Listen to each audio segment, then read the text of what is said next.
our revered national and international guests here with us today.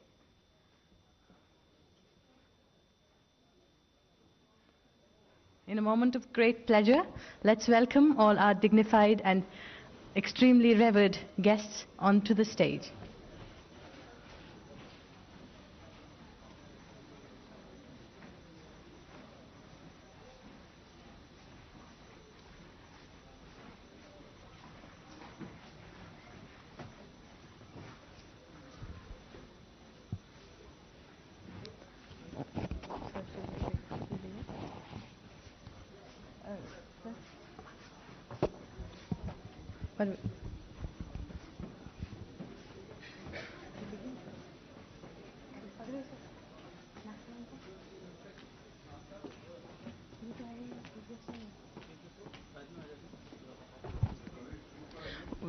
We begin with the national anthem, so I request all of you to kindly stand in reverence for the same.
Thank you very much, everyone. Esteemed guests of honor, distinguished dignitaries on and off the dais, respected representatives of the embassies of different countries, ladies and gentlemen, I wish you all a wonderful evening and take the deepest pleasure to welcome you all to the International Education Fair 2023. Organized by a prestigious university nested in the bosom of the pristine Kashmir Valley, the Sher-e-Kashmir University of Agricultural Sciences and Technology of Kashmir, in collaboration with the Indian Council for Cultural Relationships. To infuse the day with the spirit of hope, we begin with the traditional Isband ceremony, wherein the fragrant harmala seeds are added to the classic pot of Kashmir, the kangri.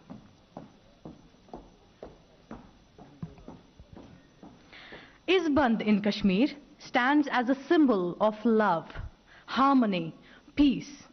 Isband, it is said, wards off evil, brings happiness and prosperity. And as the seeds crack on the hot coal, they fill the air with a fragrance that reaches the heart directly.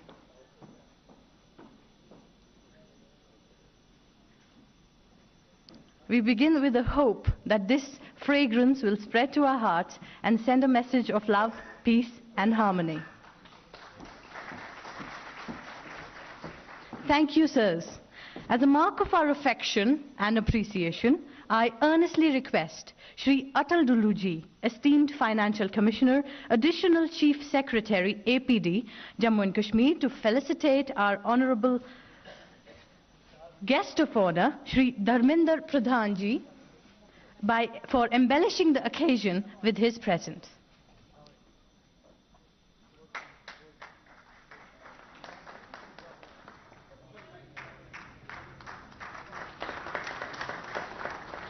I also request Shri Atal Duluji to kindly felicitate Dr. Jitendra Singh Ji for his gracious presence.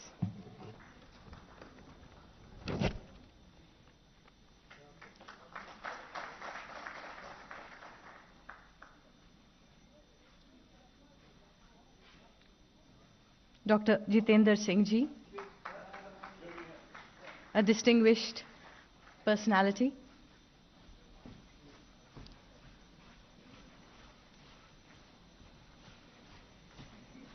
It is an honor to have here with us all our dignitaries today.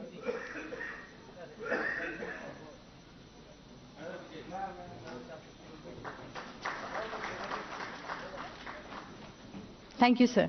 May I now request worthy Vice Chancellor, SKUAST Jammu and SKUAST Kashmir, to kindly felicitate Honorable Lieutenant Governor, Jammu and Kashmir, with a token of our love and appreciation.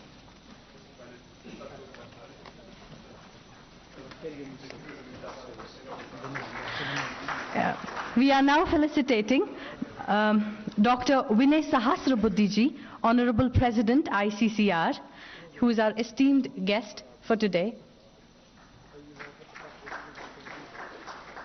It is an honor to have you here with us today, sir.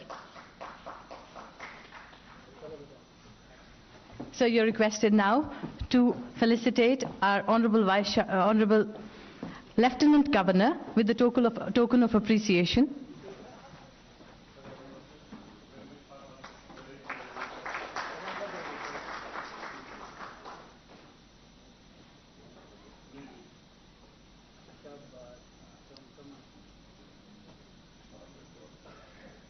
Your gracious presence fills our hearts with warmth, sir.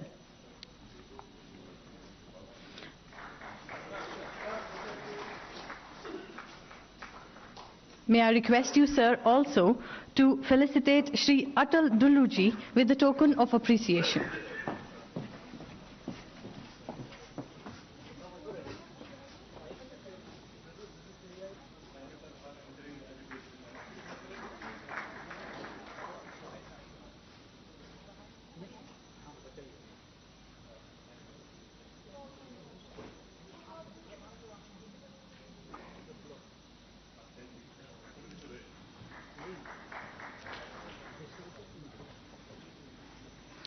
Thank you, sir. May I now request Dr. Archana Tyagi, Consultant ICCR, to felicitate our beloved Vice Chancellor, Professor Nazir Ahmed Ganaiji.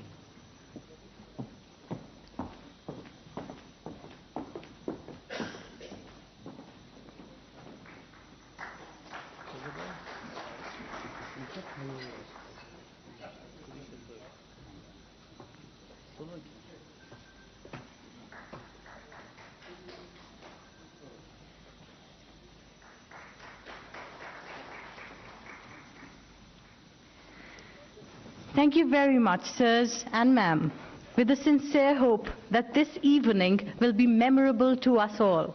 I invite Shri Atal Duluji, Additional Chief Secretary, APD, and the architect of the new agricultural policy of Jammu and Kashmir, to formally welcome all our honored guests.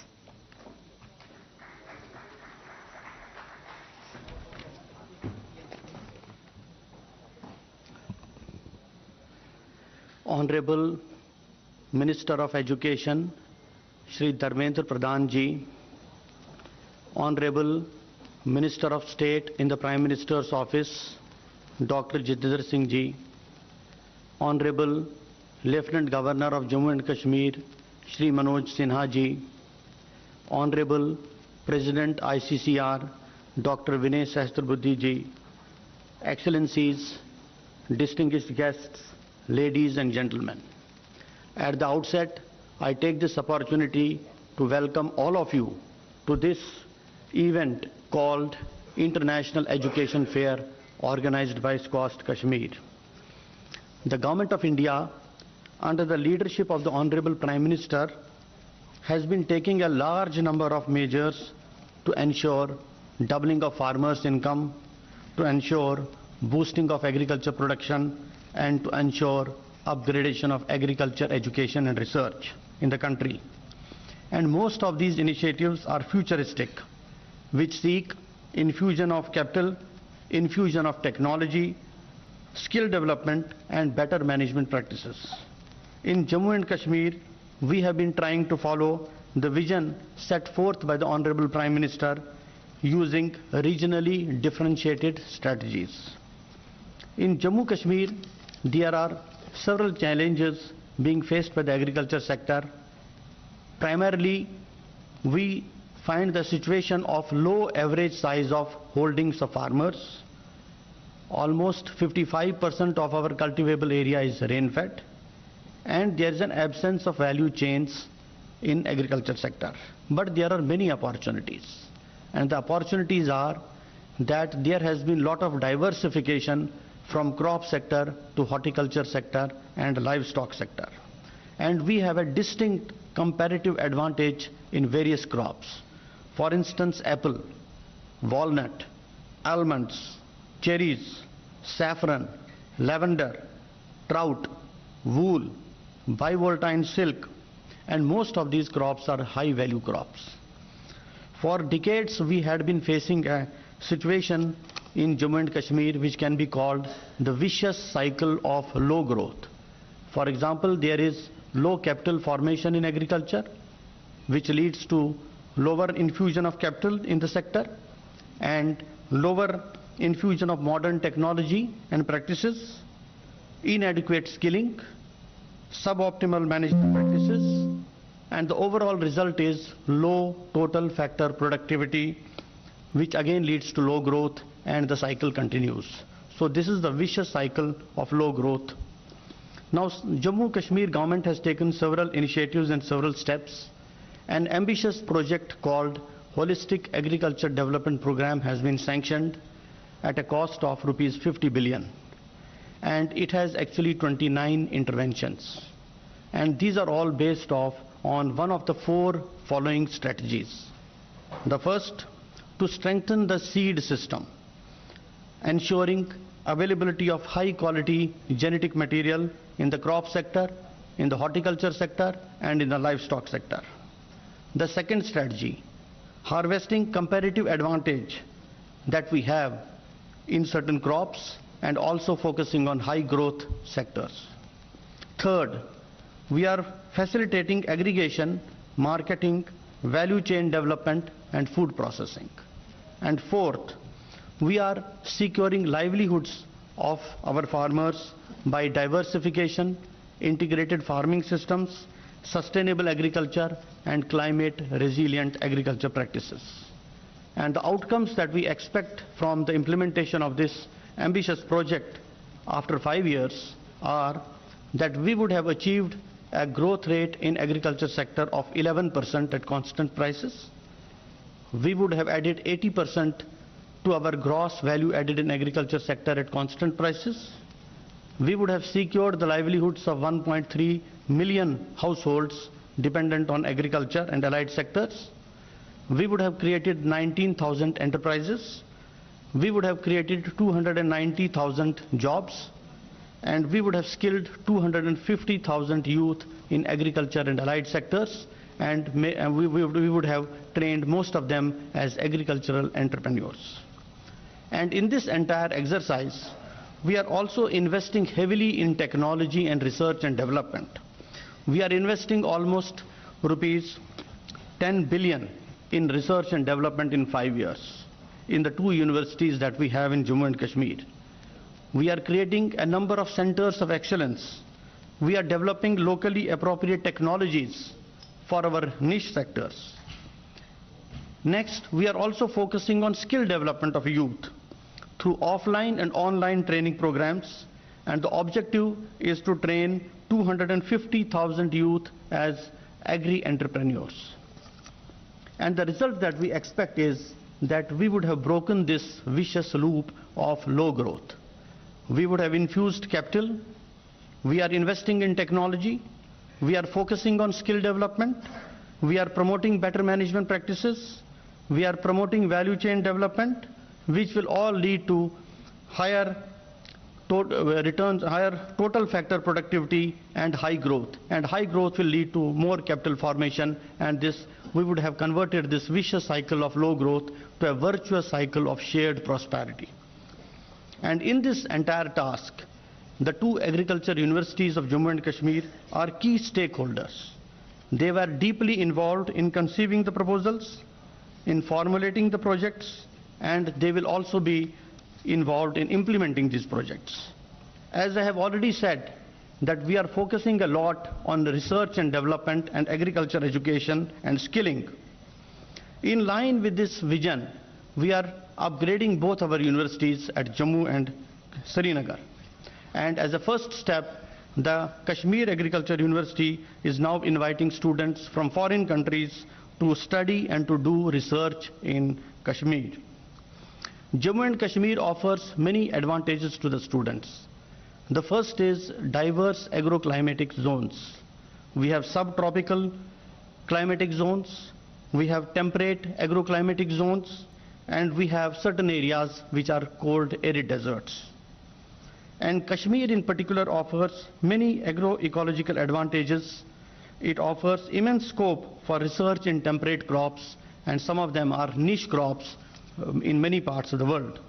And secondly, the students which will come to Kashmir will get an opportunity to work on a transformative agriculture project which I just talked about. And for your kind information, the education model developed by the Kashmir Agriculture University is one of the best in the country. It is being treated as a model education policy being followed by this university. And now we are here, we are looking forward to your cooperation in achieving transformation of agriculture and agriculture education in Jammu and Kashmir. I would just like to tell you an incident that a professor was teaching in a university and the subject was cooperation. So he counted and he found that there were 50 students in the class. So he got 50 balloons and he wrote the name of one student on one balloon, second student on second balloon, and over some 10 minutes he wrote the names of 50 students on 50 balloons. He kept those balloons in a different room and asked the students to get the balloon which contains his name in the next 5 minutes. The task was that everybody should go to the second room, get the balloon of his name, come back to his seat in 5 minutes. The students went, they pushed each other, they competed with each other, they struggled, they sweated, and at the end of 5 minutes, none of them was able to find the balloon which was having his name. Then they got tired, but the professor told them, okay, now we'll revise the task. Now you go to that second room, you pick up a balloon and you give it to the student whose name is written on it. And in 5 minutes, each of the 50 students was in his seats and carrying the balloon which was having his own name. That is the potential and spirit of cooperation, and that's why we are here seeking your cooperation to achieve transformation in agriculture and allied sectors in Jammu and Kashmir so that we can ensure peace, progress and prosperity in Jammu and Kashmir. Thank you. Thank you very much, sir, for an inspiring address. SKUAST-Kashmir, led by a charismatic, empathetic and progressive Vice-Chancellor, is a pathbreaker in education, research, outreach and innovation. To present an overview of the university and to share his vast vision with you, may I now invite Professor Nazir Ahmed Ganai Saab for a presentation.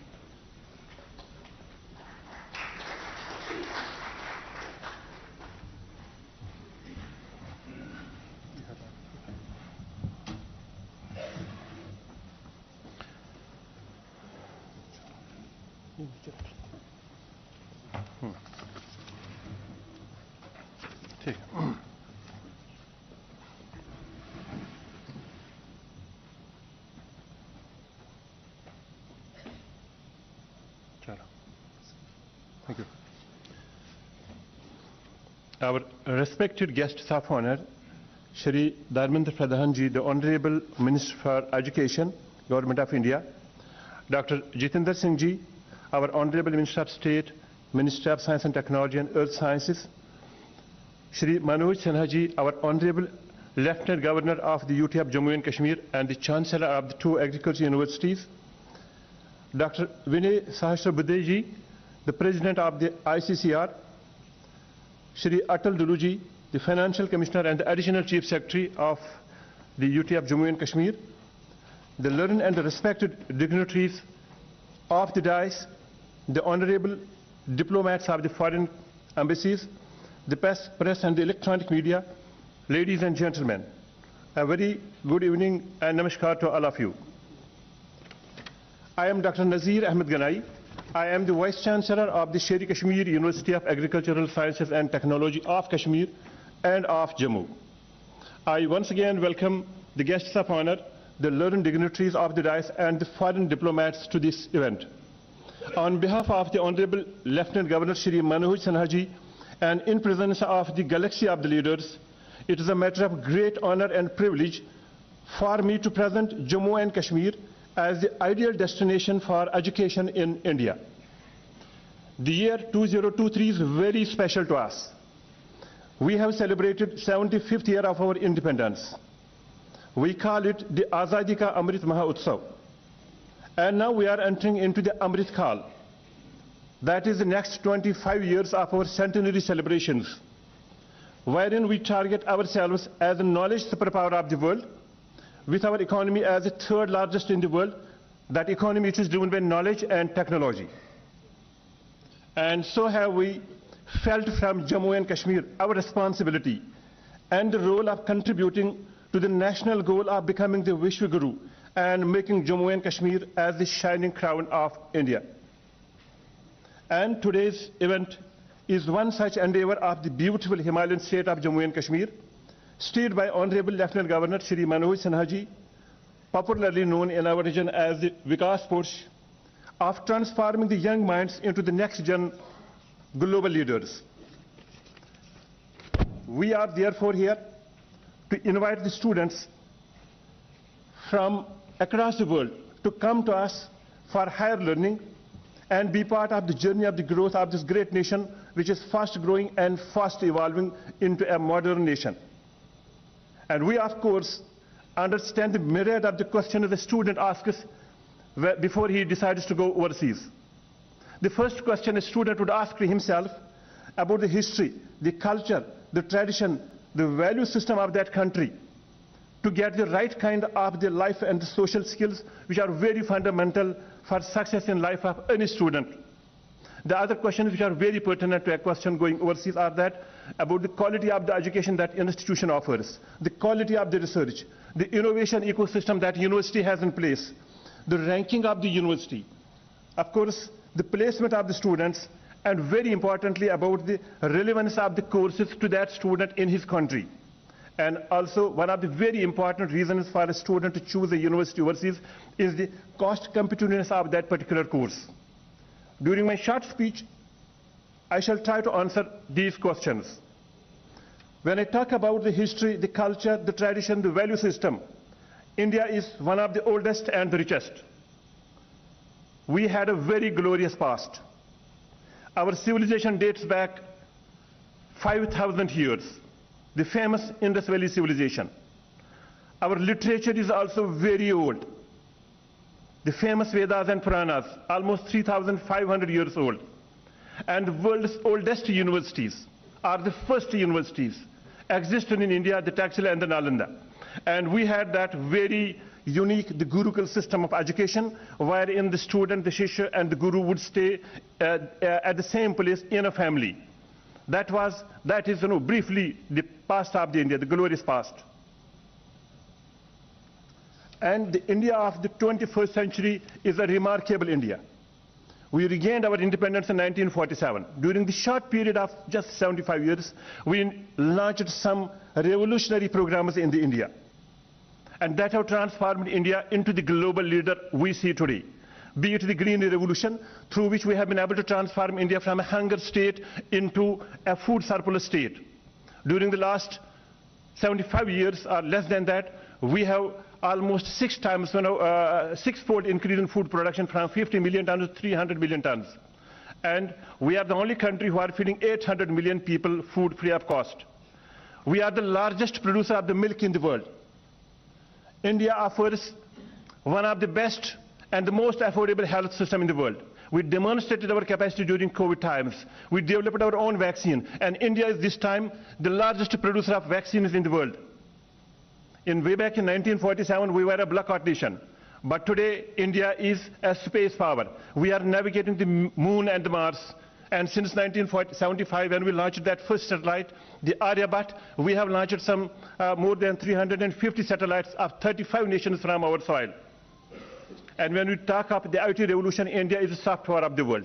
Major giants, IT giants of the world are managed by us. We are today the 5th largest economy of the world, and we intend to take a quantum jump to be the 3rd largest in the world. And when we come to the technological revolution, the world talks about the innovations, we talk about the Indian jugaad, and that has put India as the 3rd largest startup nation of the world. That is the India in the making, and that's how India is a global power today. So with this background, and this, we offer Jammu and Kashmir a destination for the education. Why? Because it is, if India represents the world, as I said, Jammu and Kashmir represents India. We are as diverse in culture, in spirituality, as the whole of the country. We have a very old written history of 5,000 years by Pandit Kalhana. One of the first universities, just like the Nalanda that actually existed in Kashmir, the Sharda University. And of course, that 4th Buddhist Council happened in Jammu and Kashmir. And when you talk about the beauty of the Kashmir, it is unparalleled. We are a place in Jammu and Kashmir, we have those 4 distinct seasons, which are mesmerizing. And of course, for a student from any nation around the world coming to Jammu and Kashmir, he also loves to be adventurous, and we have everything to be adventurous for any student. Now coming to the real question, why should someone from any nation around the world come to Jammu and Kashmir for education? And I'm proud to see that under the able leadership and mentorship of our Honorable Lieutenant Governor, we have been able to rewrite the history both in education and in agriculture in Jammu and Kashmir. We have developed 2 models, one the education model and another the agricultural development model.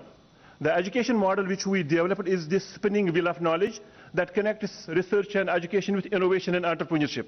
I am proud to say that India is a big country. We have some 74 agriculture universities. Our agricultural research education system is the biggest in the world, and this model is now being followed across all the universities in the country. And I will just give the credit to the ICAR, who have supported us under National Agricultural Higher Education Program with the support of around 300 million Indian rupees. And it was a World Bank funded program.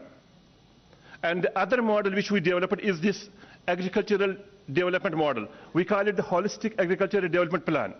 We have seen the green revolution in India that transformed India, but then we also understand that it has some negatives, the green revolution, of degrading the natural resources and so many negatives of it. But then when we were given a task by our Honorable Lieutenant Governor to just build a plan, a new concept of this agriculture, we said that it should be an evergreen revolution, and it should be based on 3 very important principles. The principle of the economy, because in India we are done with the food sufficiency. We are a food surplus country. We talk about the nutritional sufficiency and the economic security. We talk about the equity because we want an inclusive society, and we talk about the ecology. And that has, Honorable Lieutenant Governor has approved this project at a cost of 50 billion rupees. So a student coming from anywhere in the world will have this exciting opportunity to be in Jammu and Kashmir. On one side, he has the best model of education, and on the other side, he has this mega program of 50 billion rupees, this holistic development of agriculture, wherein we are going to involve every student into this program. So he will have a first-hand experience of actually seeing how we are actually transforming agriculture in Jammu and Kashmir. Let me say you that these are some of the problems which are ubiquitous throughout the world. Let it be the seed quality, the fragmentation of the land, the fragile climate, the rain-fed agriculture, the degrading natural resources, they are almost everywhere. And that project is going to provide solution to the problems in Jammu and Kashmir through this. We are, our Honorable Chief Guest, Dr. S. Jayashankarji, sir, has arrived in the hall. Sir, please give a standing ovation to our chief guest. We thank our chief guest for arriving at the hall. Thank you, sir, very much.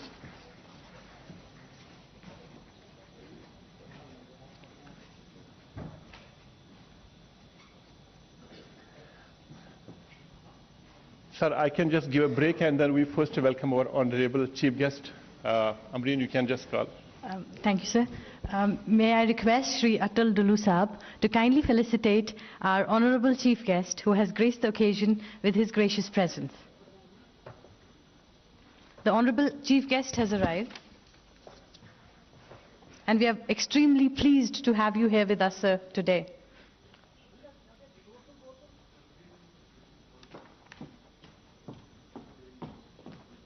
This is a small token of appreciation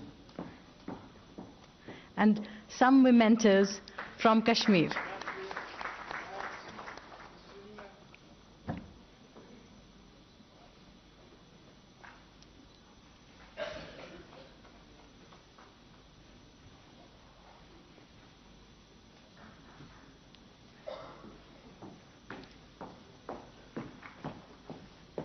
Thank you, sir. Thank you very much, sir, for giving honors.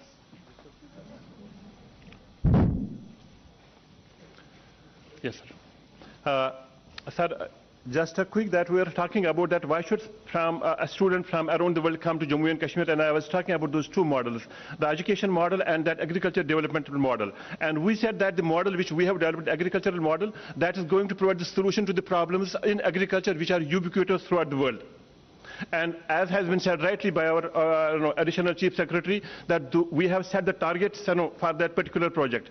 It's very important to say that a student coming to us will have that first-hand experience. And the two universities, the Sher Kashmir University of Agricultural Sciences and Technology in Kashmir and of Jammu, would be providing that backstopping of this very ambitious project. And because we have problems in agriculture, we have to find the solutions to them. To give an idea as to how are the two universities preparing to provide the solutions to the problems is a little bit clear from our vision, research vision. We say that the university, our university should be the top innovation-led farm university in the country. And with that, we have set our mandate very clear. We talk about outcome-based education for generation of the next-gen human capital who would drive that knowledge-based and technology-driven agri-economy in Jammu and Kashmir.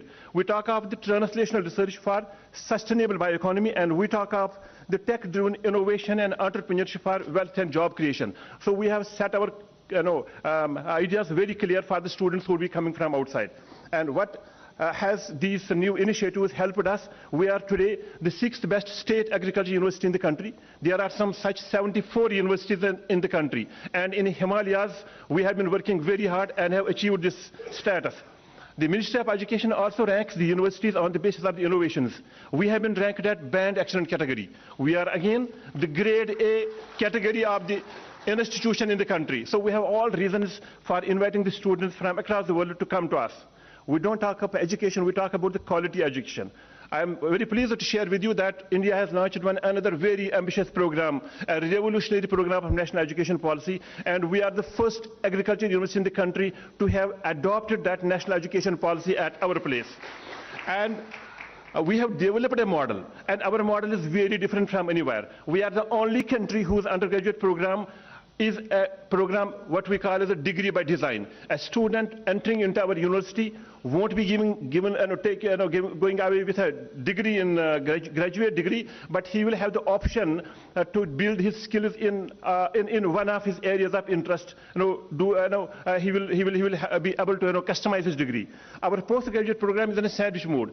Every student coming to our university will be completing his degree in 2 universities, and we are offering the postgraduate program in dual degree mode with foreign universities, and we have 60 short skill courses we are offering for the students around the globe. And currently we are offering this dual degree program with Western Sydney University, wherein a student would be spending 1 year with us and 1 year in Australia, and then we are clearing a path for him for his doctoral degree. And these are the short skill courses because we believe now in the western part of the world and in Europe and many countries around the world, the students do not want to just spend too much of a time on long degrees. They want to have these short skill courses for entrepreneurship and for employability. So we offer those advanced courses here. And this is the outcome of our education system. Our students are now placed globally, be it Europe, be it America or Australia, every continent we are there. One very important question, what I was just indicating earlier, about the cost competitiveness. A student who is to earn a degree, a graduate degree in veterinary sciences, it will cost him around $66,000 US in USA. And the same degree will cost him around $40,000 in UK. But with us, it will cost him around $5,500 only, and we would be giving a comparably degree of the same quality. And the process of selection is a little bit rigorous with us, and we only take the motivated students. We have 3 streams of admitting the students in the university. One is through our own university's direct admission process, and another is through Pragati. It is country's global aptitude test for admission of foreign students in Indian universities. So that's another stream. And third is this ICCR, Indian Council of Cultural Relations. We offer the scholarships to the meritorious students as high as 100%. So I would just impress upon the diplomats here that these are some of the features. What is very also important, because we in agriculture are here to find the solutions to the problem. We talk about the excellence in agriculture. We are basically a research-intensive university, and our research system is very robust. We have some 64 subject matter departments, 17 advanced research centers. As has been said by Dr. Lulu Saab, we have very handsome research grant and collaborations. We measure the quality of the research in terms of these outputs. The H-index, which is fairly moderate, 61. We have generated 7 patents the last 3 years and have filed 41 applications. We have developed 150 technologies, evolved some 112 varieties, and earned many awards around the nation. So this is one very important slide I'm just flashing here, because as has been said by our financial commissioner, that we in our universities are working under 3 varied agroclimatic zones: the cold arid desert condition of Ladakh, then the temperate Kashmir, and the subtropical in Jammu. This is the diversity of the crops we have in Jammu and Kashmir. So a student coming to us will have an opportunity to work on any of these crops. And that's how we are focusing on translational research. We believe in we are evolving those varieties of the crops which are high yielding, of quality, and are also biofortified. Just for reference, this SR4 variety is the highest yielding variety of rice in the country. Its yield potential is 10 tons per hectare. It is 3 times the national average. Same, we have developed some biofortified crops. I cannot go into the details. We also believe in climate smart agriculture. This picture on the right side, was our land race. It was highly susceptible to a disease called blast. But then we have introduced resistance to it and have built a resistant variety of it. And we are also building these biotic and abiotic tolerant varieties. And we are also concerned about the conservation of our biodiversity. But then we don't limit it to that thing only. We are trying to revive our land races and make them commercial, so that we are able to conserve them perpetually. And we are also concerned, thank you, about this organic agriculture. So the commercial agriculture, sir, one small slide before I come to here, that we are also working in this cold arid desert of Ladakh. From this picture, it is very clear from the behind, nothing grows in Ladakh as far as the vegetation, but because of the condition is here. And this is how we are working in Ladakh region. That is the expertise we have of working in that particular region. And that's how we also think of the problems of the countries around the world, and we have the expertise of doing that. We have also built a very robust innovation and ecosystem startup system in the university. And in the exhibition outside, we have those student startups, and we are almost among the first few universities in agriculture who have such a kind of a robust system. And quickly, I will just take you through some of the pictures of the campus. It's the paradise experience of the 2 campi of the 2 universities, and this is how our campus looks like. We have modern infrastructure, we have world-class facilities, our campus is always abuzz with the student activities, and this is one girls' hostel here. It is so beautifully located, and this is our upcoming international hostel. And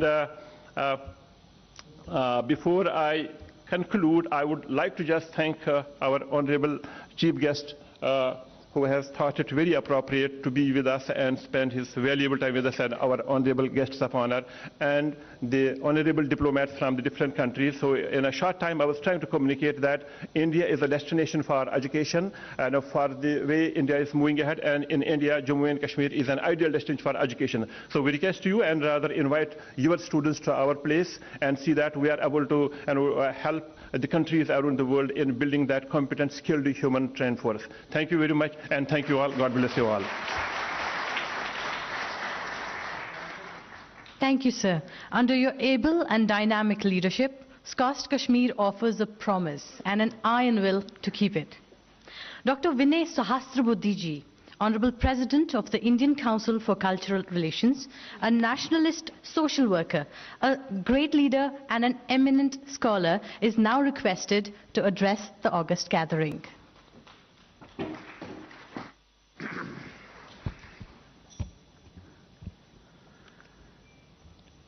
Our External Affairs Minister, Honorable Shri Jaishankar ji, Union Minister for Education and Skill Development, Shri Dharmendra Pradhan ji, Lieutenant Governor of Jammu Kashmir, Shri Manoj Sinha ji, Minister of State, Dr. Jitendra Singh ji, Shri Atul Dullu ji, Professor Nazir Gyani ji, and all the dignitaries present in the audience, ladies and gentlemen. Let me at the outset congratulate the government of the Union Territory of Jammu and Kashmir, and especially the Lieutenant Governor Shri Manoj Sinha ji for organizing this particular function, because this particular function, I believe, marks the dawn of the development era in a more confident and robust manner, and it also marks resonance of the aspirations of next generation of Jammu and Kashmir. I believe that this particular event will go a long way in having many more foreign students coming to Jammu and Kashmir, and I'm happy that the organizers made Indian Council for Cultural Relations a partner in the conduct of this function. Foreign students coming to India and coming especially to Jammu and Kashmir is a proposition on which we all are working for several years, including the Indian Council for Cultural Relations. And as we know, students from other countries come to India in search of quality education, in search of diversity of knowledge areas, and of course, career opportunities. And in this regard, I would say Jammu Kashmir has a huge potential to offer several disciplines, several knowledge areas to the foreign students. For example, we are talking about the plans of the university, which is basically into agriculture sciences and technology as well. So I'm sure not just food processing, but the recent emphasis of the government on the farmer producers organizations and management of such organizations would certainly add great value to the education of agriculture and related issues in such universities. I'm also keen that new sciences also should be explored. A few years back, the President of Iceland had visited India, and he had suggested that we would like to collaborate with Indian universities on areas like glacier sciences, which I believe again is very relevant to Jammu and Kashmir. I would also suggest, apart from this, and now the new education policy, the new national education policy facilitates interdisciplinary education and research as well. And Indian Council for Cultural Relations is very keen on what we call as building language friendship bridges.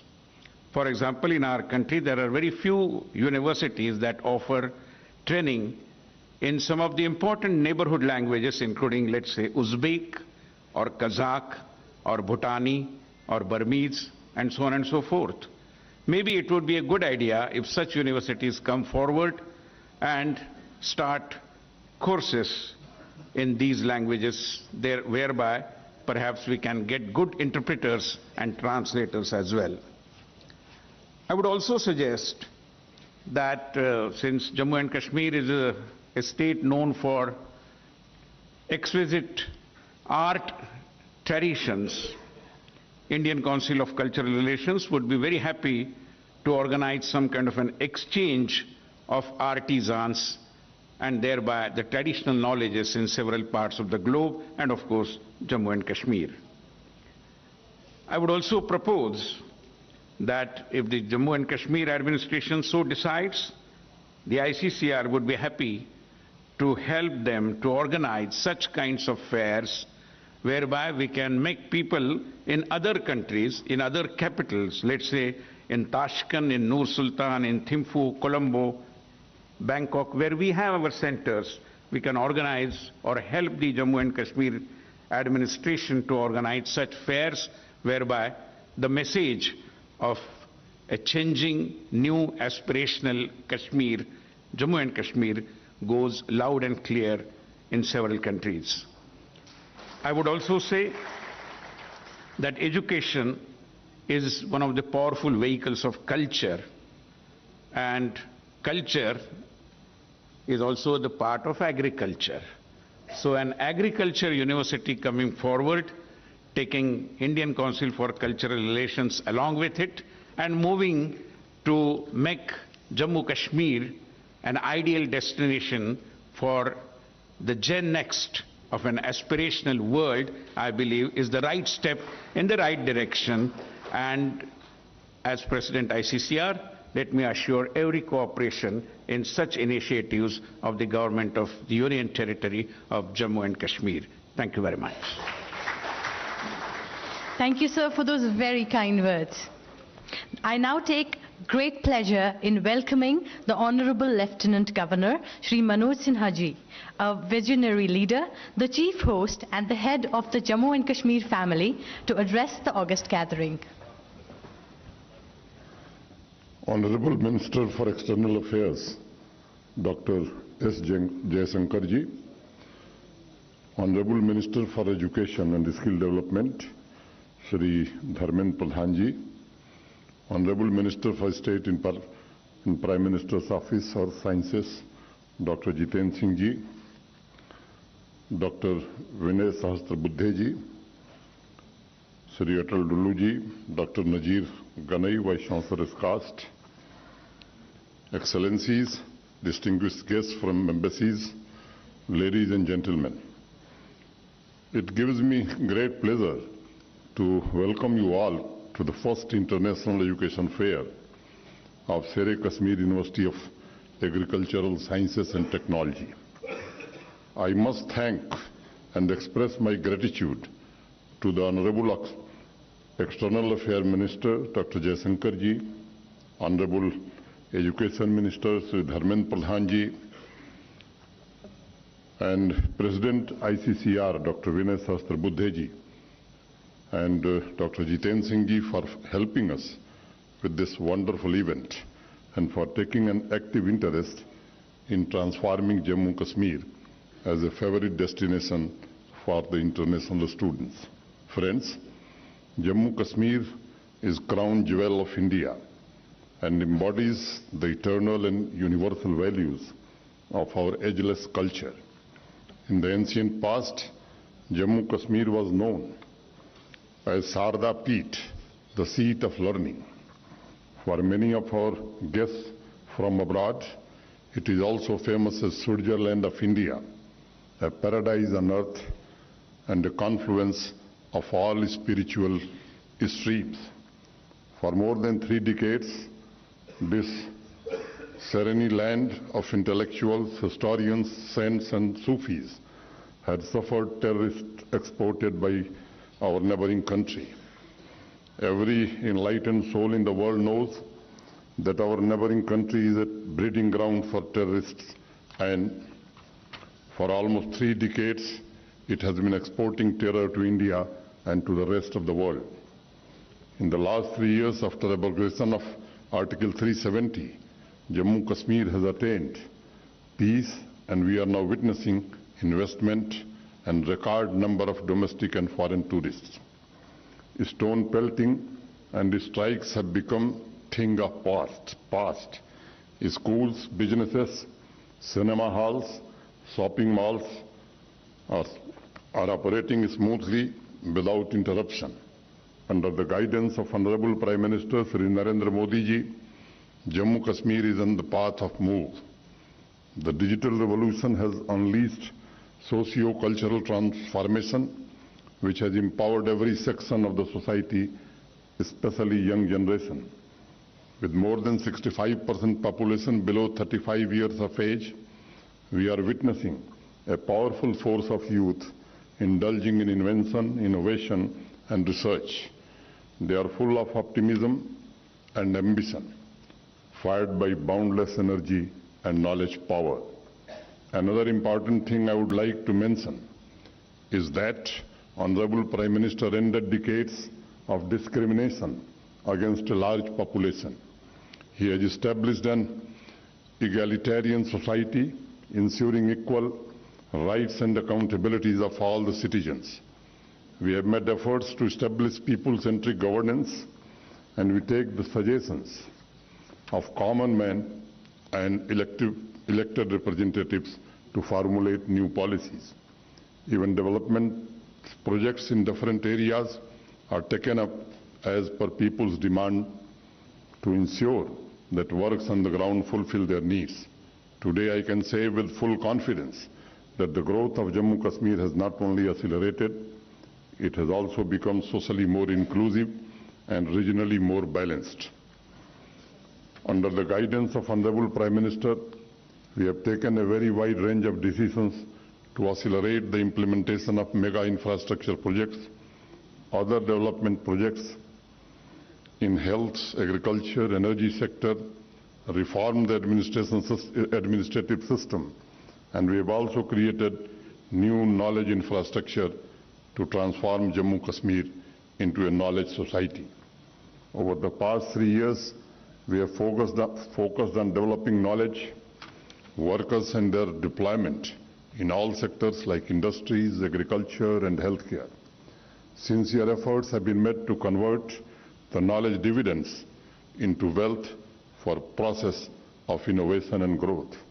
You will be surprised to know that in such a small union territory, we are registering a new startup every other day.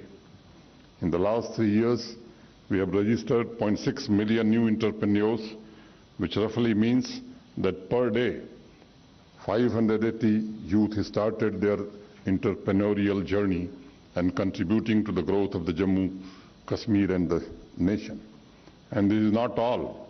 On an average, we are receiving 12 applications every day from different industrial houses from India and abroad to set up their businesses. In 2022, on an average, one industry became operational per day. This year has been even better, and within 45 days, around 52 new industrial units have become operational. This is the result of path-breaking decisions of Honorable Prime Minister, who guided us and provided us with essential ingredients for sustainable long-term economic growth. Friends, within 2.5 years, Jammu Kashmir has become the champion in the country as far as online provision of public services, digital transactions, and use of internet by citizens are concerned. I can proudly say that in a very short span of time, we have built a digital society. We are offering 440 services in online mode. Our entire administration is paperless. We do not accept any offline application because people across Jammu Kashmir now prefer digital application that obviously avoids any human interface. In 2022, Jammu Kashmir recorded 1.2 million e-transactions per day, and each transaction is integrated with quality checks, and we receive the feedback from the citizen in real time, which helps us to calibrate our service delivery mechanism. Every hour of the last month, just one of our banks, known as Jammu Kashmir Bank, facilitated 2,000 money transactions through its mobile application and digital network. I remember last week, an international magazine cover story was on quantum leap in technology. J&K is witnessing a new technological revolution, and we have started 2 innovation and invention centers where well-trained faculties of IT professionals are preparing future knowledge workers who will be the main force of Industry 4.0 to provide much needed human resources for fiercely global technological market. Friends, with more than 150 higher education institutions, 2 central universities, 7 state universities, 2 AIMS, IIM, IIT, NIT, NIFT, IIMC, and 2 agriculture, science and technology universities, Jammu Kashmir has emerged as a favorite destination for the students in India and outside India. And I think this is the opportune moment for us to invite students from abroad for both short-term and long-term courses in Jammu Kashmir for value-based quality education to ensure creation of enlightened global citizens. And I want to assure you that we are not going to offer just a degree or a diploma, but also wisdom of 5,000-year-old rich civilization of India. I always believe that learning is a way of life, and we are going to offer students an opportunity to elevate their intellectual as well as spiritual experiences. I am not exaggerating, but any other universities and educational institutions in the world cannot match the scenic beauty as far as location of the campuses is concerned, and not to forget the inclusive cultural ecosystem, which is living example of rich, intense, and diverse society. We have a dedicated Center for Central Asian Studies. We are also encouraging local companies to go global in the agriculture and textile sector, and I think students from the foreign countries would be interested to see how our mechanical and digital intervention is helping the farmers and women entrepreneurs of hilly areas to reap the benefits. Last year, we had set up an Apex Committee for Holistic Development of Agriculture and Allied Sector. And on the basis of its recommendation, we are implementing 29 projects worth rupees 5,013 crore, which will transform subsistence agriculture into sustainable commercial agri-economy. We are hoping the productivity gains will ensure our gross agricultural output, which is to be the tune of 37,559 crore per year, will grow to 65,701 crore per year over next 5 years. We are number 1 in terms of production of saffron, apple, walnut, and almond in India. With sustained reform process in the last 3 years, J&K is now among the top 5 states of the country in terms of monthly farmer income. Last year, we had signed an agreement with New Zealand to transform our livestock sector, and I am confident the agriculture and allied sector will provide a fertile ground for interested students for research, innovation, and value creation. Besides friendly campuses, nestled in nature's paradise, excellent faculties, and high standard of living, Jammu Kashmir is also offering a wide variety of courses and degrees starting from artificial intelligence, robotics to architecture, yoga and Sanskrit with a new biotech park. We are also encouraging our educational institutions to develop a closer interface with the industrial world, which will definitely incentivize students to focus on advanced research activities. Friends, we all know that the COVID pandemic made the world realize the hard way the virtues of culture, humanity, spirituality, and well-being. The paradigm shift towards virtues of the life which humanity is witnessing is also an opportunity for enhancing quality of life by exchange programs between the countries and learn from each other, live for each other, live for each other, and enable each other to achieve greater heights in our journey. Today, India is the world's 5th largest economy. We have assumed G20 presidency and hosting several meetings this year. In Srinagar also in month of May, we have a meeting of G20 countries. Honorable Prime Minister gave the world the vision of one earth, one family, one future. The whole world is looking at India with admiration and hope. There never was a better time to be in India to witness and comprehend the glorious chapters of ancient civilization and immortal organic composite culture. Friends, Indo-Persian Sufi singer had once said about Jammu Kashmir, Gar Firdaus Barrue Jami Ast, Hami Asto, Hami Asto, Hami Ast. If there is a heaven and earth, it's here, and it's here. I am sure foreign students, residential exchange programs, people-to-people contacts, and institutional interactions with the different institutions of Jammu Kashmir will enrich and strengthen global cultural synergies. Thank you. Jai Hind. Thank you, sir. Your vision is and has always been awe-inspiring. We are now proceeding to a much-awaited part of the program, the release of the SKUAST-Kashmir admission brochure. I request the honourable dignitaries on the stage, led by our esteemed chief guest, to kindly release the admission brochure for international students.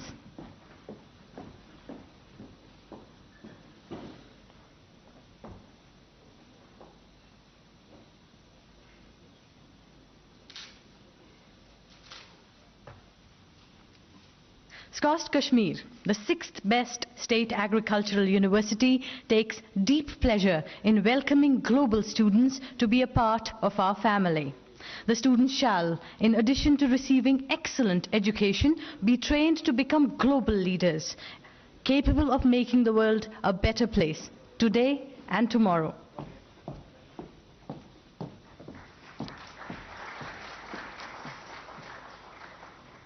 Beginning a new era of hope and transformation. Thank you, sirs. Thank you very much. We shall now take you on a virtual journey to SKUAST-Kashmir. As we play the SKUAST-Kashmir documentary, we hope that you enjoy seeing it as much as we enjoy being there every single day.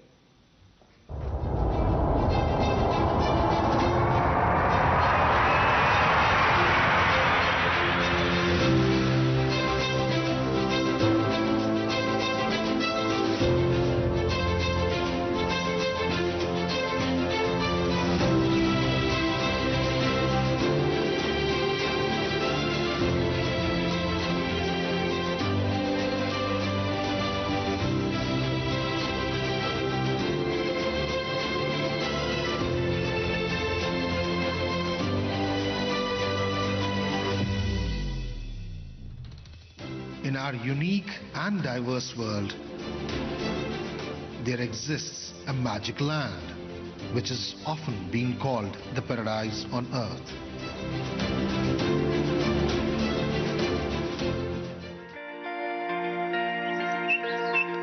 Kashmir, with its gurgling brooks, snow-clad peaks, pristine lakes, and heavenly serenity, bears an uncanny resemblance to the paradise described in many scriptures.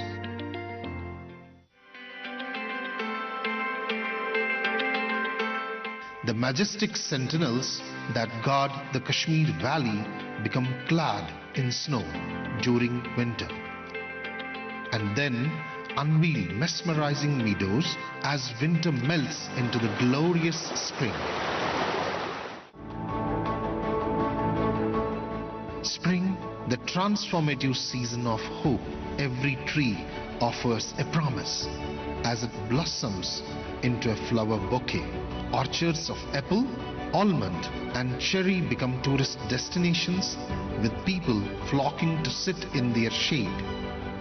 The summer brings with it an explosion of colors, complemented by the ever-present music of the rivers, which originate right from pure and untarnished glaciers. This natural abundance is utilized to grow world-class rice, including the aromatic varieties, and the farmers are busy in their fields singing happy songs about Mother Nature.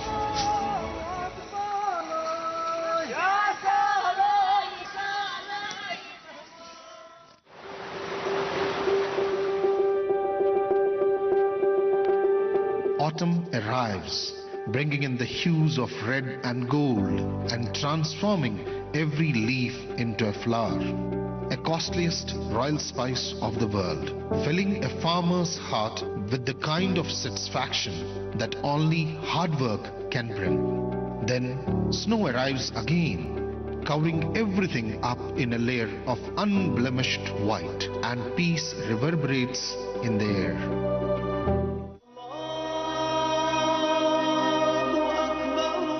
Kashmir has been the abode of many seekers, learners and gurus since time immemorial. They came to seek enlightenment and found it in the mountains of Kashmir. Their marks as shrines and temples are scattered all over the valley. The wisdom they acquired still resonates in the land, thereby making it an epitome of cultural and religious harmony.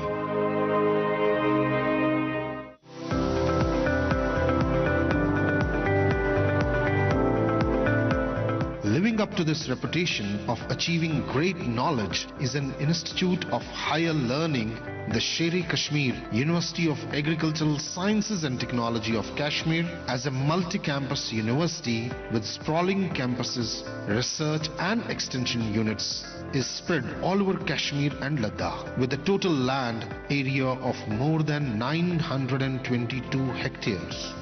With its headquarters located close to the beautiful Shalimar Garden, SKUAST-Kashmir has a total of 7 academic campuses, each with modern infrastructure, high-tech facilities, state-of-art laboratories, sophisticated equipment and centers of excellence, in addition to 12 research stations and 14 outreach centers known as KVKs. To promote student well-being and comfort, SKUAST offers other great facilities as well. These include hostels nestled in lush green surroundings with open courtyards, sports and recreation centers, transportation facilities, medical service support, and a myriad of other amenities for the all-round development of students. Sher-e-Kashmir University of Agricultural Sciences and Technology of Kashmir holds innumerable distinctions.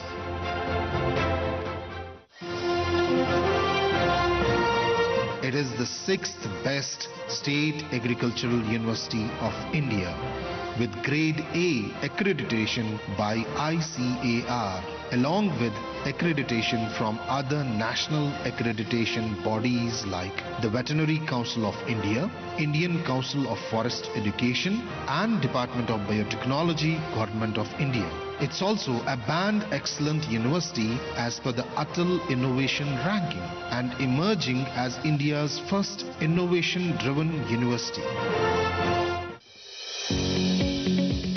It's renowned the world over for developing Nuri, the world's first Pashmina goat clone, and is the first university to fully implement National Education Policy 2020. This prestigious institute offers 8 undergraduate, 59 masters and 46 PhD programs in all areas of agricultural sciences. Additionally, nearly 70 diploma and skill development courses in various areas of agriculture and allied sectors are on offer. The excellence in education is reflected in an admirable placement rate. The high-impact courses certifications are not only domain-specific, but soft skills, life skills, and entrepreneur skills are an essential part of the curriculum. The air in SKUAST is abuzz with an innovative spirit. SKUAST offers infrastructural support in the form of SKUAST Innovation, Incubation and Entrepreneurship, Center for Artificial Intelligence and Machine Learning, and Agri-Startup Parks, in addition to the other state-of-art facilities. SKUAST also provides all possible innovative and incubation support through the National Innovation and Startup Policy, Farmers and Industry-Oriented Model of Education, Skill Development Policy, Industry Tie-ups, and an industry-oriented curriculum. All this has led to students shining in innovation with 6 successful startups already established. Our students have been awarded 8 BIRAC grants, 2 India Innovation Growth Program awards, and more than 50 other grants and awards. The university faculty has attracted extramural grants worth millions of dollars for incubation and ideation support. SKUAST is also collaborating with national and international institutes like Western Sydney University, Kansas State University, and many others for providing exposure and acquainting students with global diversity. This the university achieves through sandwich programs, educational tours, research internships, and many more. The campus gives us a lot of opportunities, and the professors are very talented, and they are very well experienced, and they will help you in every situation. Basically, for a student, the most important thing is the atmosphere and the peace to study, because this is what we are coming for. And the peace here is so good for a student to study that you won't find this anywhere else. So my overall experience is very great here. As a freshman, I am greatly fascinated by the winsome nature of this university with peace and security. The campus here is truly an example of special ambience, great faculty, and a clear point of vision. Apart from the education, they also provide us the medical facilities and other basic needs. My name is Sandina. I am a 4-year student. I came from Myanmar. Currently pursuing MS Agriculture Economics from the Division of Agriculture and Statistics, Faculty of Agriculture, Warura.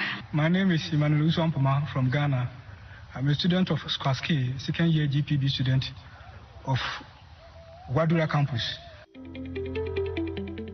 SKUAST Kashmir students, scientists and alumni are making their marks all around the globe. In the last few years alone, they have won more than nearly 80 national and international awards, acquired 10 patents, and developed more than 100 improved crop varieties, including varieties like SR4, which is 3 to 4 times more productive and of a higher quality than the conventional varieties.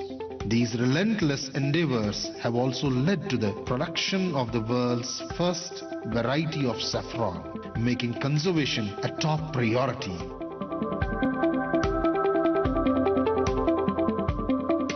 The university has characterized and registered new breeds. The humongous extramural grants that the faculty attracts makes it possible to keep pace with the top institutions of the world.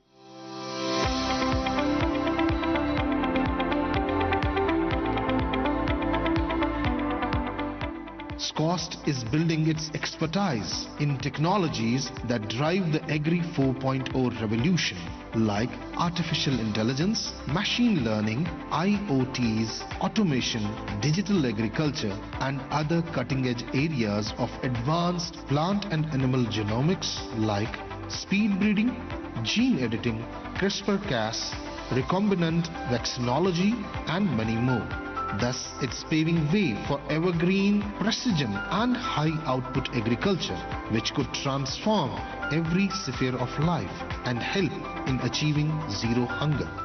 We at this university have the unique settings of working in Himalayan agro-ecosystem, wherein our students and the research scholars have an opportunity to work in temperate, cold arid desert, subtropical and alpine ecosystems. The crops and the commodities grown in this region are very unique to the Indian subcontinent. We are very famous for the apples we produce here, the saffron, the cherry, the apricot, the famous pashmina shawls, the carpets and the wood crafts we produce from here. Respecting the individual creativity and the talent of every student, we have made our curriculum open, choice-based and flexible. We have created an ecosystem of innovations and startups. We have designed our curriculum as an industry-oriented. Our undergraduate program is a program which we call as a degree by design program, and our master's and PhD program is in sandwich mode, wherein a student has to do his degree in at least 2 universities, either nationally or internationally. We aim to record India as the 3rd largest economy with a significant share of the knowledge economy and the bioeconomy. With these national goals, we have set the goals of the SKUAST-Kashmir as the first innovation-led farm university. With the aim to produce next-gen global leaders, we shall help the countries and the communities around the world to grow equally with India. We have a composite culture of love, tolerance, tranquility, respect and hospitality. This composite culture we call proudly as Kashmiriyat, which we aim to instill in our visiting students. With this, we present unique settings for the international students. We welcome students from across the world to experience nature from the closest and get trained, skilled and imbibed with Kashmiriyat and go back to their respective countries to serve their nations and make the world a better place to live. SKUAST offers a great environment where students can celebrate science and technology, enjoy learning, gain inquisitiveness and make great friends, thereby making the best of their youthful years. No matter where in the world you are, if you are passionate about science and technology, welcome to the SKUAST-Kashmir family.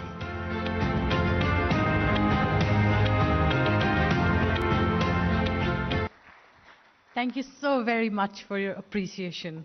We are so glad that you like what we love. I now request a multi-talented personality, a doctor, an award-winning author, and of course, the Honorable Minister of State, Minister of Earth Sciences, Dr. Jitendra Singh Ji, for an address.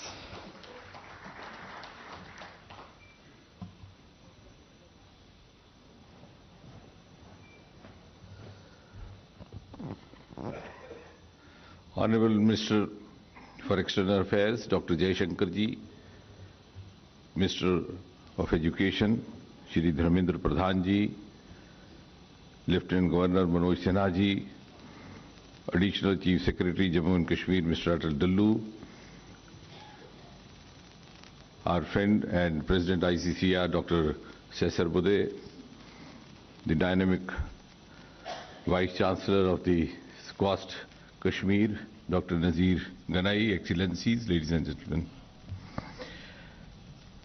I think when I was hearing all these speakers right now, the first thought came to me that this is indeed an auspicious occasion because we are celebrating this evening and celebrating ourselves for more than one reason.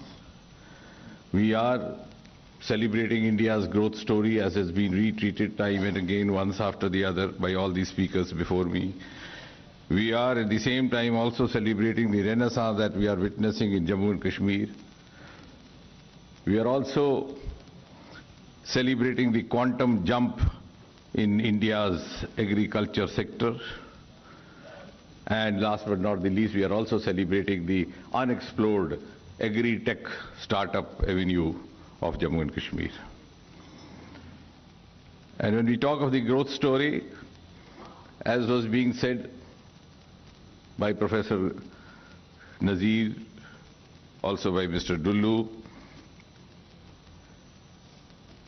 and I think we take pride in saying that we are now number 5th in economy. But what is more important than that, and I'm sure which is going to give you more sense of pride, is that we have actually overtaken the United Kingdom, the country who ruled over us for 200 years. And therefore, with India as the fastest growing economy of the world today, it also gives us a huge degree of self-esteem, both domestically as well as in the international fora. And when we say so, it's not that we say, the statistics say so, the world is saying so. For example, in the Global Innovation Index, we have jumped 41 places from 81 to 40. In the startup ecosystem, we are rated as number 3, having started much later. We hardly had about 350 startups in this country before 2014.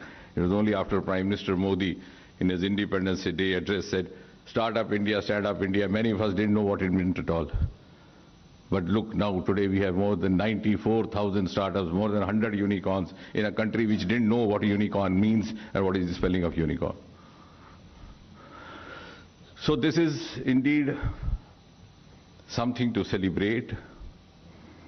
At the same time, we are also celebrating the new national education policy as the theme of this evening's program indicates.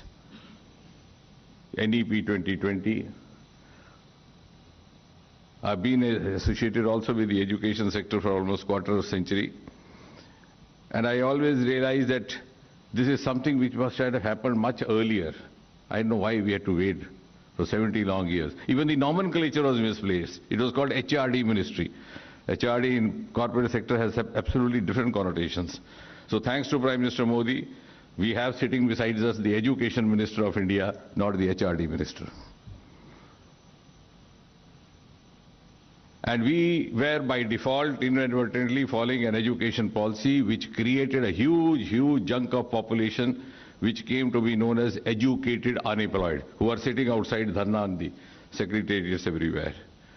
We were not creating employable youth, we were creating unemployed educated or educated unemployable. We had linked it to the degree.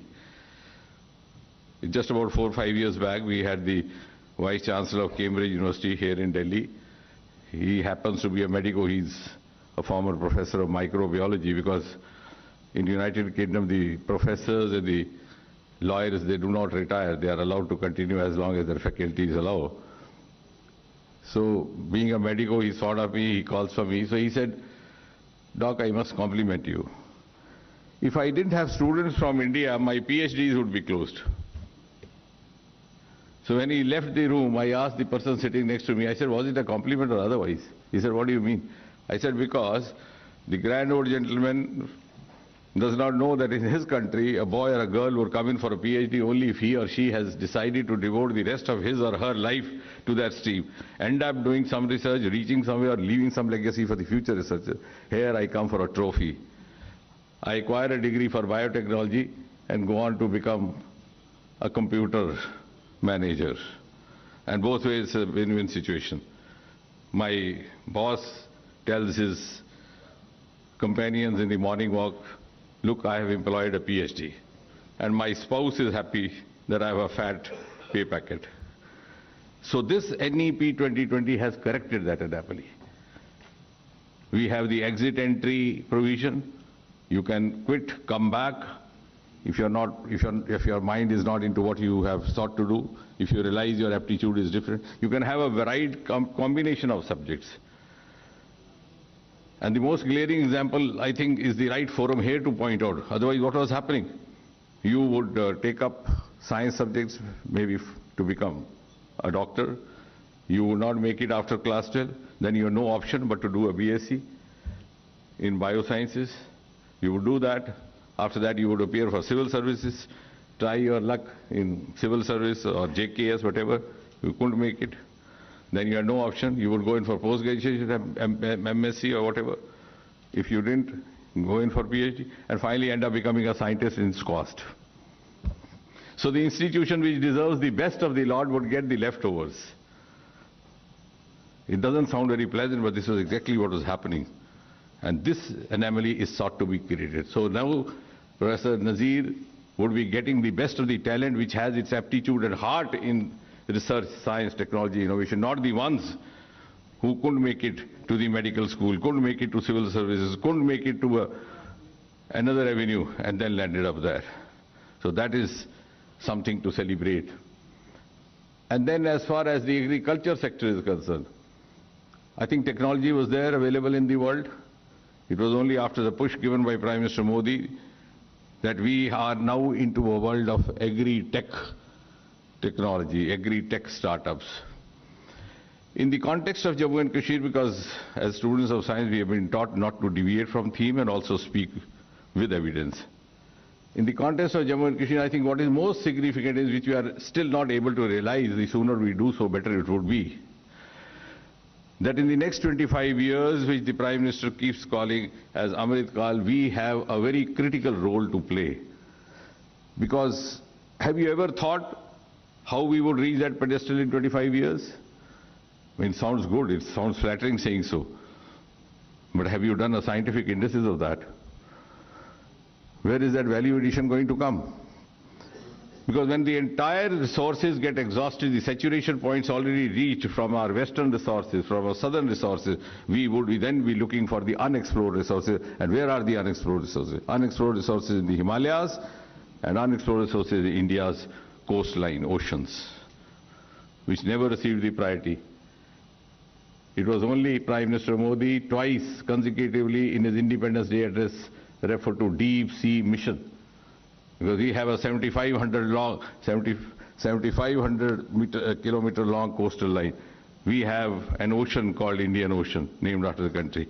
The other day I was telling some friends from Australia, I said, you come from a country which is Australia, you come from an island which is Australia, you come from a continent which is Australia, but your ocean is not known as Australia. But my ocean known as Indian Ocean because my ancestors could see the huge wealth lying inside, which has remained undiscovered. So when the minerals, the metals, the living, non-living resources which are going to be a subject of research in future agriculture universities like SKUAST is what is going to give value addition to the India's future economy in the next 2 decades. And secondly is the Himalayas. And I think, though it should have been said much earlier, but next time Professor Nazir would add that, include that in his address. Jammu Kashmir is the birthplace of Aroma Mission.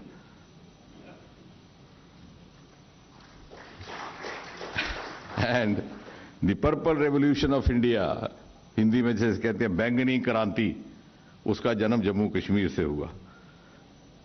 And where else to celebrate this but in a platform arranged by the Agriculture University. This is so deeply connected with agriculture.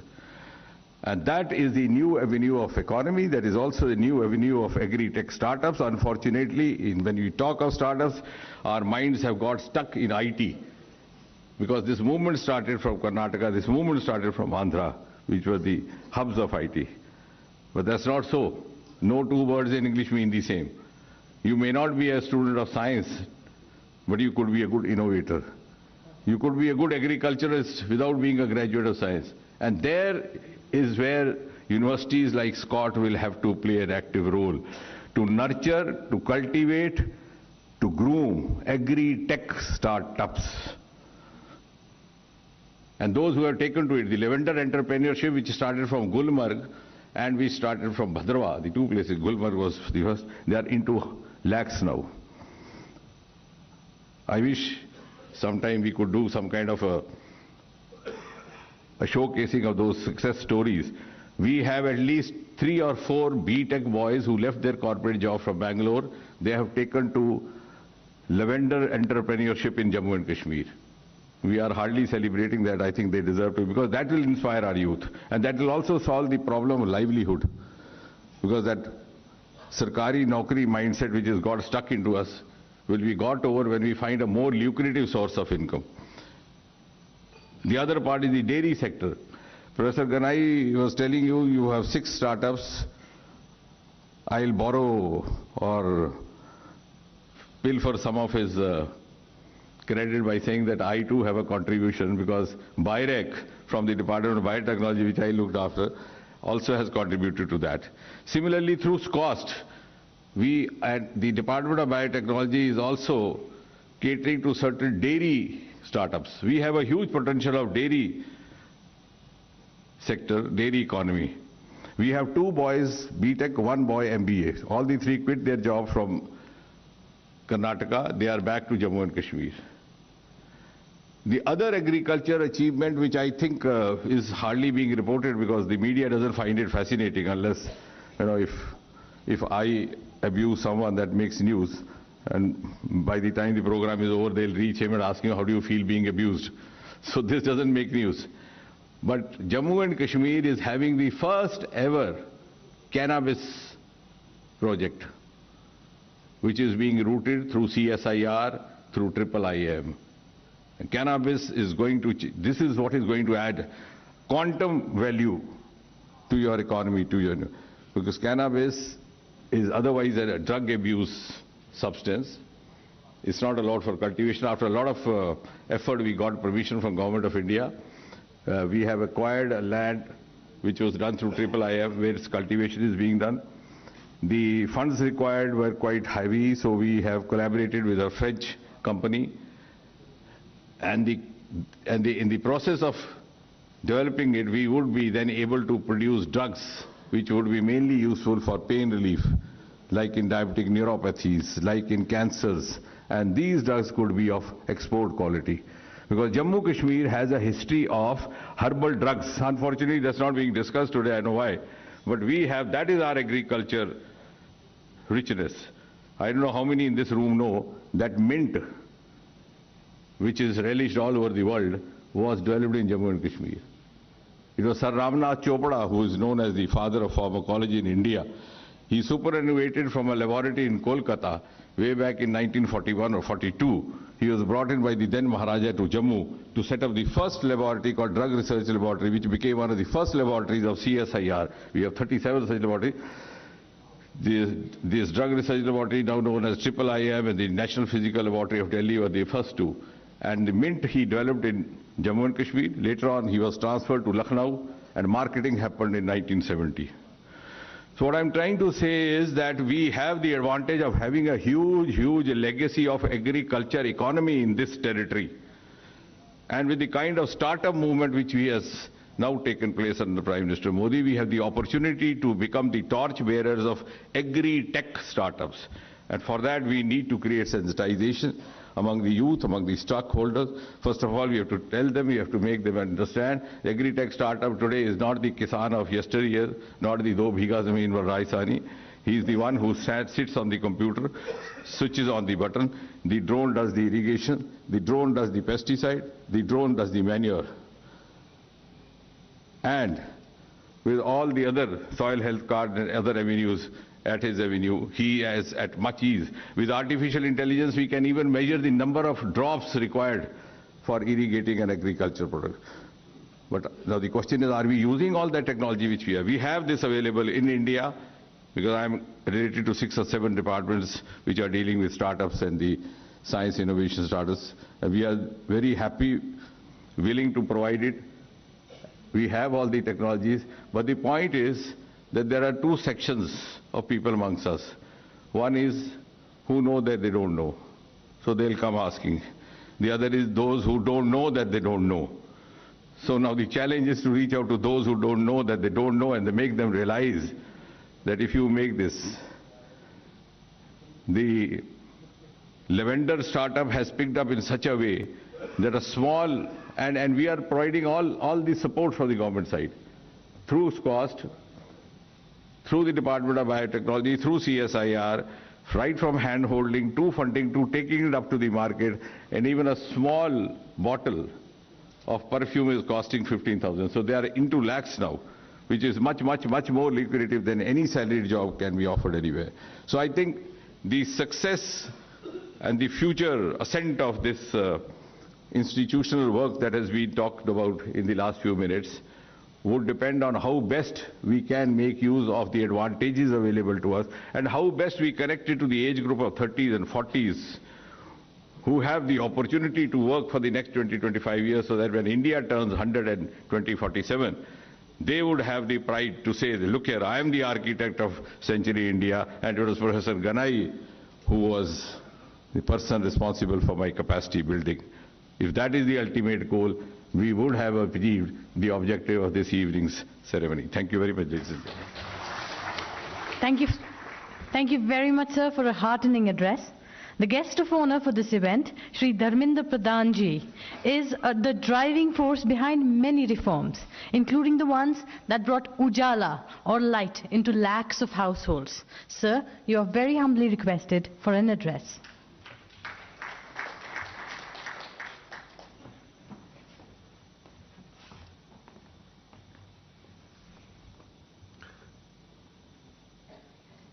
Good evening, friends. Chief guest of the function, Honorable Dr. S. Jaishankar, Minister of External Affairs, Dr. Jitendra Singh Ji, Honorable Minister of State, Science and Technology and Earth Science, Honorable Sri Manoj Sinha Ji, Governor General LG, Jammu and Kashmir, Dr. Vinay Sahasrabudhe, President, Indian Council of Cultural Relations, Mr. Atul Dullu, Financial Commissioner on Agriculture Production, Government of Jammu Kashmir, Chief Coordinator of this program, Professor Nazir Ahmad Ganai ji, Vice Chancellor, Sher Kashmir University of Agriculture, Science and Technology, distinguished ambassadors, high commissioners, academicians, senior respectable citizens, professors, and friends from the media. I am glad to be part of this going global fair of this prestigious university. On the outset, let me congratulate. This has two meanings. What Government of India could not do it, Government of Jammu Kashmir has already executed that. I was talking to my senior colleague Jai Shankar ji. As a whole of government approach, Government of India should showcase its knowledge potential, scope, and knowledge repository to the entire global community to study in India. But as an important knowledge center of our country, as Professor Ganai in his introductory remarks said, thousands years ago, centuries ago, the ancient Sarada University was there in the Jammu Kashmir, today's Jammu Kashmir. You are inheriting that legacy. हम ऐसा ही नहीं कहते हैं जम्मू कश्मीर हमारा सिरमौर है, सारे कामों में Jammu Kashmir is way ahead of India. Congratulations, Jammu Kashmir.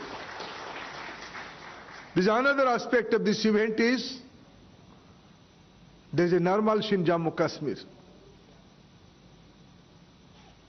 Due to decisive leadership of Prime Minister Modi and able administration of our LG, Sri Manoj Sinha ji, with all your efforts, Kashmir is on the track today.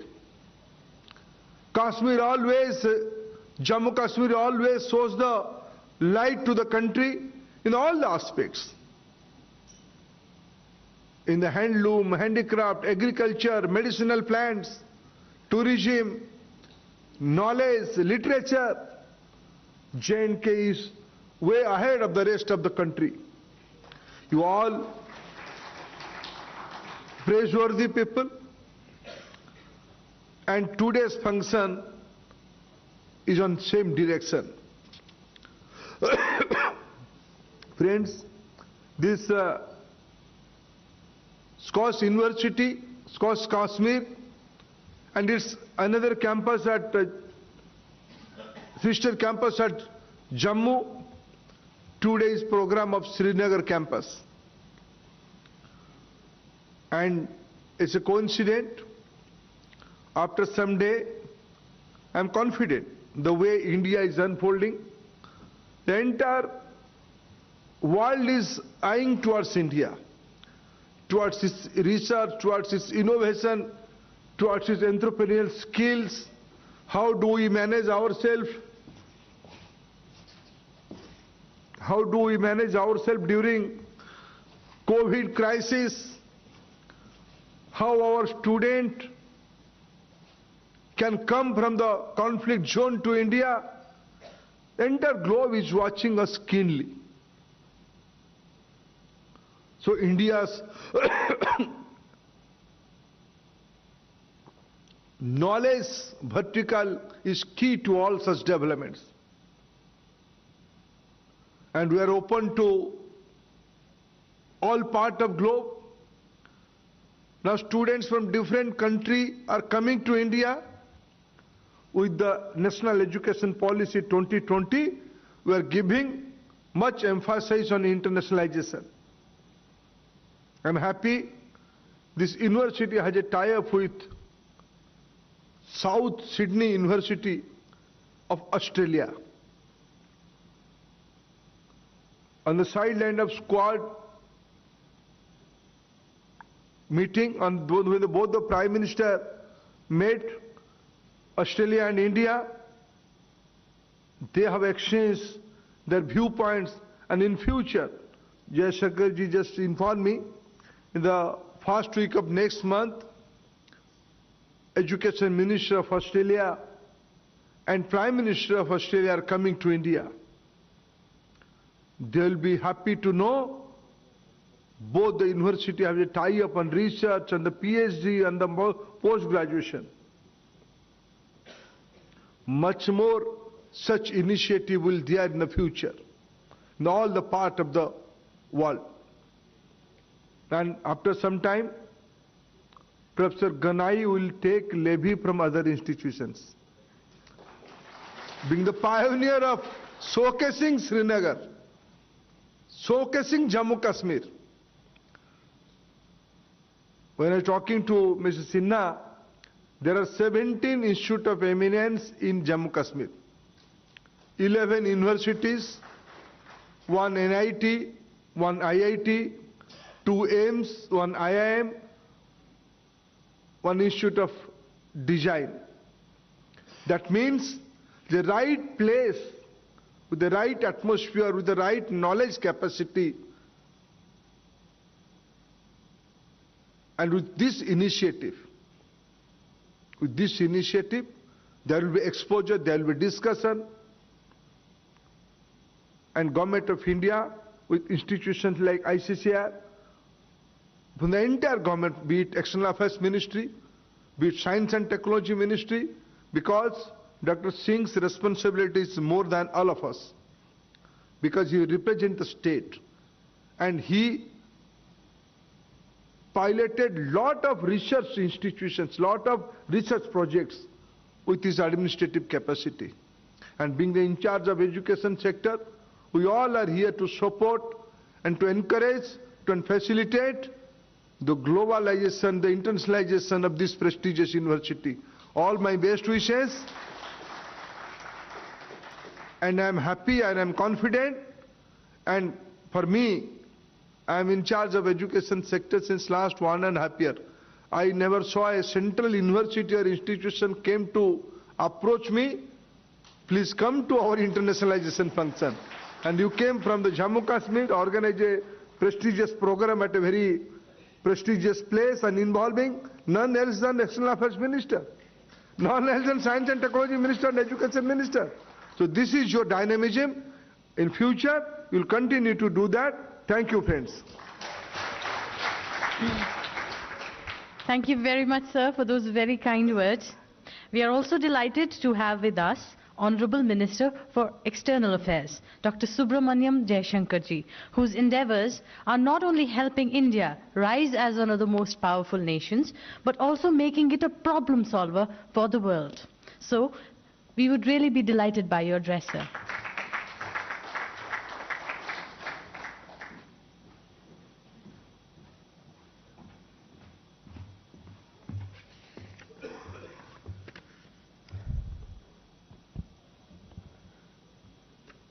My distinguished ministerial colleague, Education Minister Dharmendra Pradhan ji,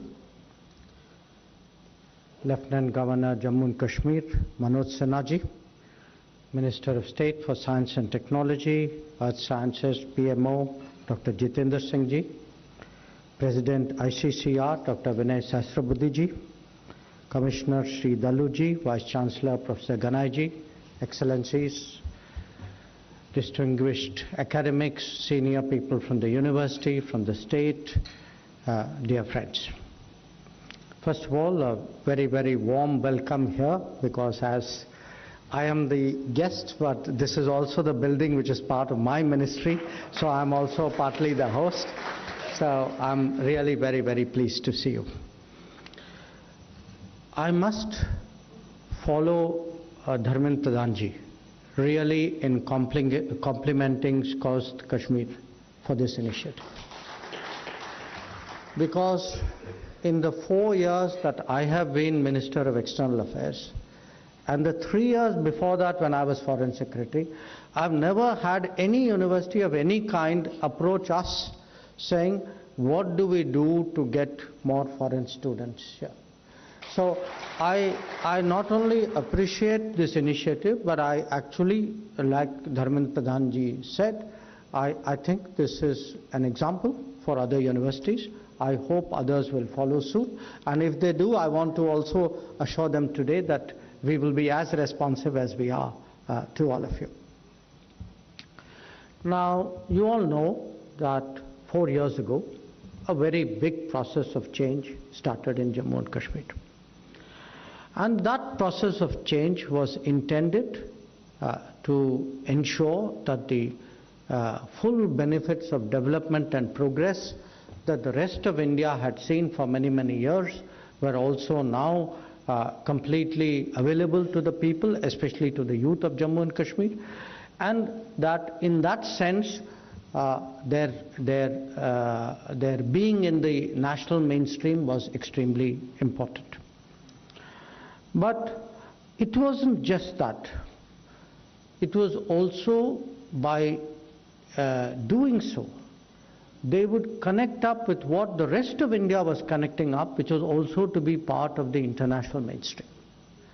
That what we saw with many other states and many other universities in other states, which was more international students being there and more of our students going out, it is something that we obviously would like to see in Jammu and Kashmir as well. And for me, this is not just an education event. It is not just an event of what do we do in the state of Jammu and Kashmir.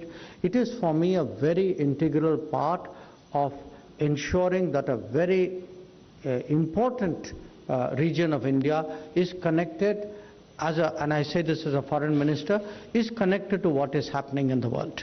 So this occasion is something which is for me of exceptional importance. Now you all know why education is important. Education is important because perhaps more than any other way, it is the path of mobility, it is the path of progress. You know, there are many of us, and I count myself, people who through education actually have come up in life. Now, education is not just a quest for knowledge.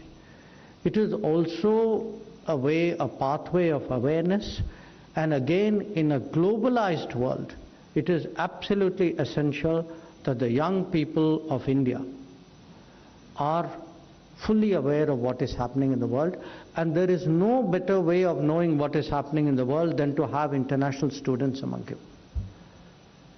It's obviously many years since I was a student, but I can tell you, I still remember at that time, there were very few international students in the universities those days, but I can still remember every one of the international students who studied with me. And somewhere, you know, they connected us up. You know, I'm now talking of the period when I was in JNU. There was a student in my time from Japan. Many, many years later, I went to Japan. And there were things that that student had, you know, left in my memory in the interactions we had. And suddenly, a lot of what he said came back to me. It came back to me as a way of connecting up with a place where I had just gone in with very little prior knowledge. So I see the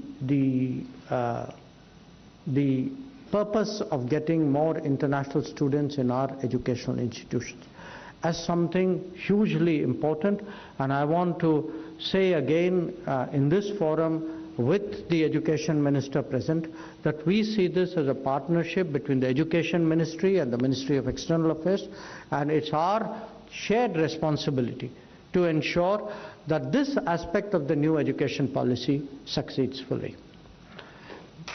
Now, where are we today?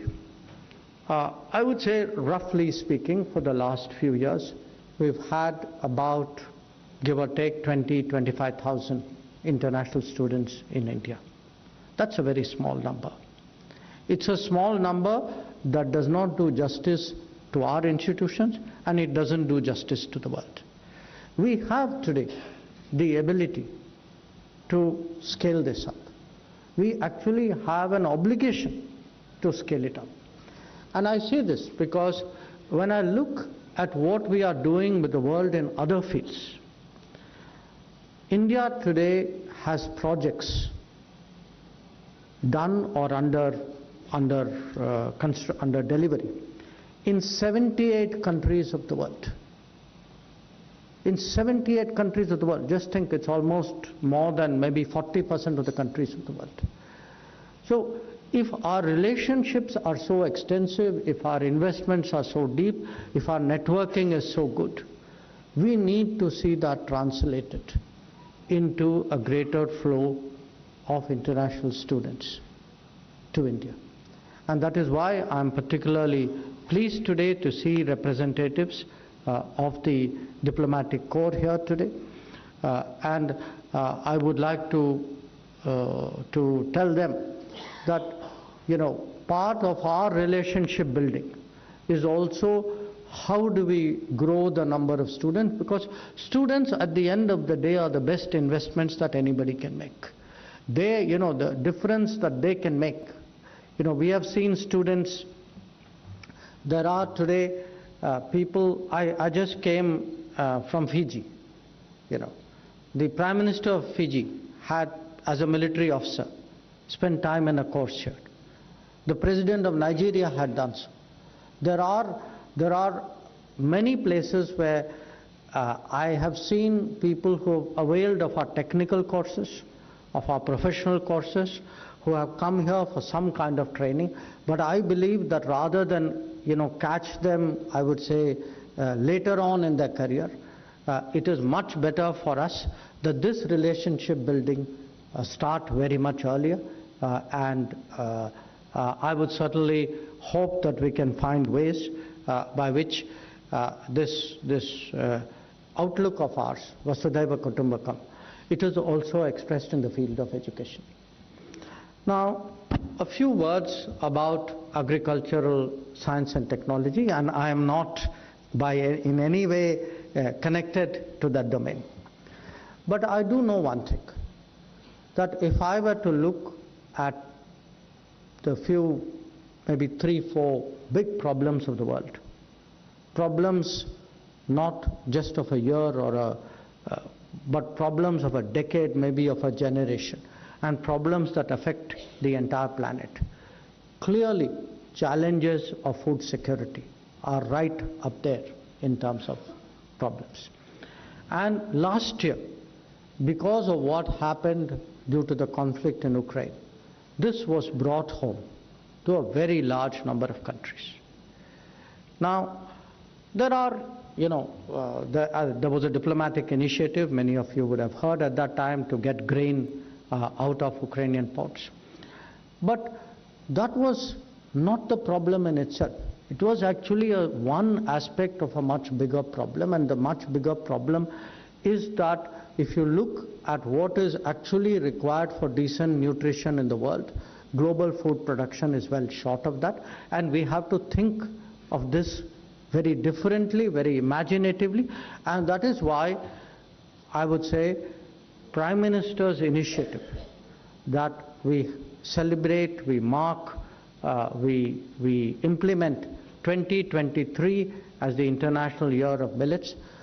Believe me, I regard this actually as an extremely profound and consequential initiative, because it addresses a very big demand gap in a very practical way, that you are looking actually at a grain with which the entire world has a history, which has enormous nutritional value, which has a very low water consumption, which is produced by small farmers, which therefore is an entirely ignored area.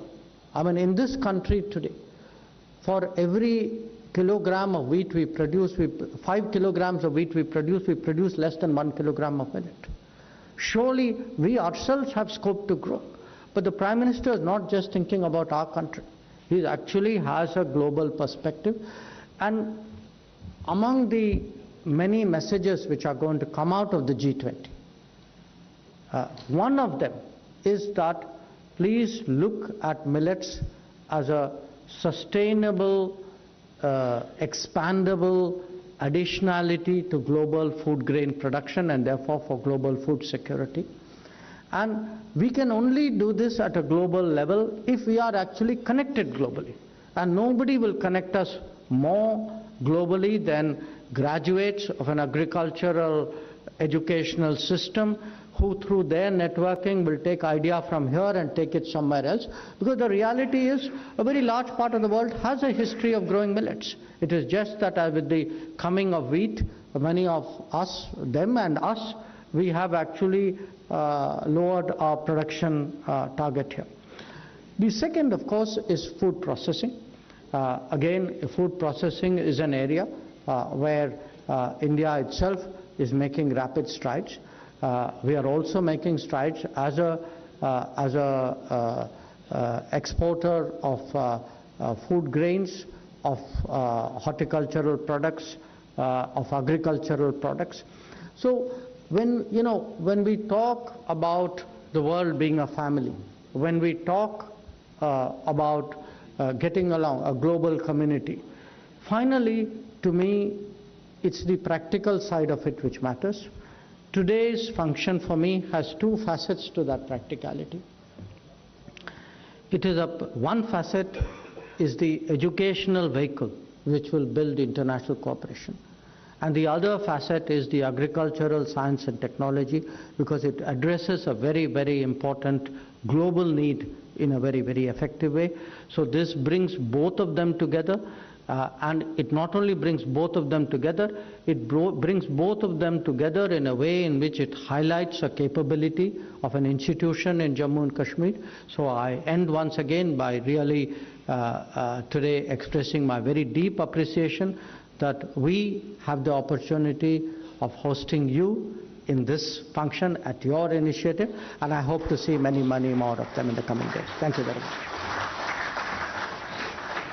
Thank you, sir, for your appreciation, your generosity, and your words of massive wisdom.